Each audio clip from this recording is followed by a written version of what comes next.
Hey there, friend. Welcome back to Daily Dose Radio here in the Bible Bistro. I'm so glad that you're joining me today as we study Psalm 35, verses 24 and 20 through 26. So if you have your Bible there, why don't you open it up to those verses, and we're just going to jump right in here today as we've been studying Psalm 35. This is the second half of the Psalm, and we're coming now to the close. One of the things that you'll recognize as he concludes the psalm is that you have a similar bunch of statements at the end of the psalm as you had at the beginning of the psalm. So in verses 4 through 8, you had 7 let them not statements or let them statements. And here at the end, beginning in it's in verse 24. In verse 24, you have 8 let them statements, but 5 of them are about the wicked, and 3 of them are about the righteous. But in the first part, in 4 through 8, it's all about those who are persecuting David. So the wicked man, the evil man. But here we start with the wicked, but then we end with the righteous. Let the righteous do some things, and we'll see those. I think that's tomorrow. We'll pick those up. But today we're going to touch on those final let them statements here in the psalm. Okay, so let's read verses 24 through 26 today. Judge me, O Lord my God, according to thy righteousness, and let them not rejoice over me. Let them not say in their hearts, Ah, so would we have it. Let them not say, We have swallowed him up. Let them be ashamed and brought to confusion, together that rejoice at mine hurt. Let them be clothed with shame and dishonor that magnify themselves against me. So that's verses 24 through 26. Kind of a long piece, actually. There's so much here. But you notice how David begins. He begins with, Judge me. Now, isn't that interesting? When's the last time you prayed that? Because he's praying to the Lord, Judge me, O Lord my God, according to your righteousness. Because you see, the wicked man wants to judge him according to his wickedness. He wants to judge the psalmist. But the psalmist says, no, I want to be judged by the righteous judge.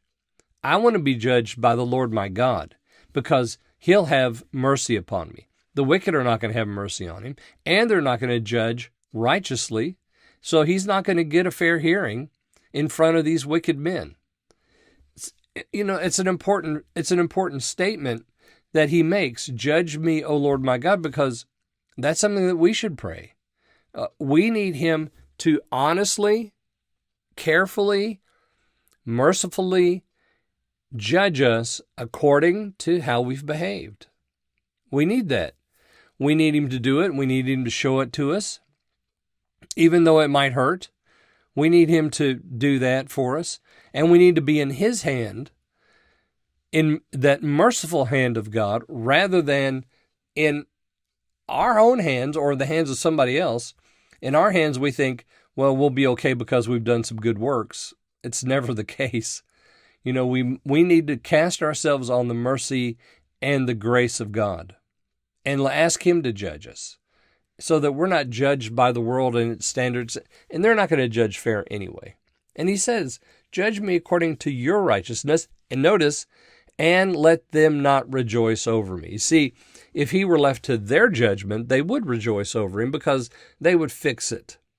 They would fix it so that he was put out. Okay, so 25 then continues with the let them statements.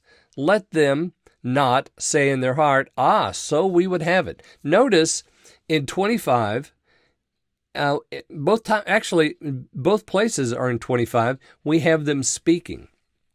The psalmist quotes them. Let them not say, Ah, so we would have it. Let them not say, We have swallowed him up. You see, this is, again, the confession of pride that these wicked people are saying about David. We want to swallow him up. And don't you know that the devil wants to do that to you too? He wants to swallow you alive. And so we understand then why David would say, judge me according to your righteousness. Don't let them rejoice over me. Don't let them say, oh, this is how we would have it. Don't let them say, oh, we're going to swallow him up, or we have swallowed him up. Verse 26, let them be ashamed and brought to confusion.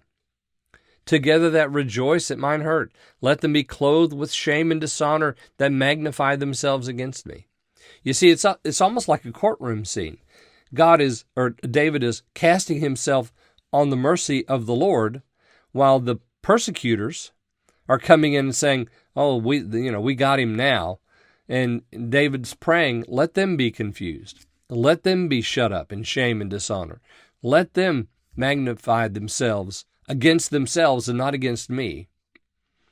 So these statements, kind of build the picture for us of what's going on in the psalm. And it's beautiful, isn't it? Let them not. No, let them not judge me according to your righteousness. That's our prayer. Not according to the wonderful things that I've done, because I've not done anything wonderful. Just judge me according to your righteousness, so that your mercy and your grace and your truth will be the thing that judges me.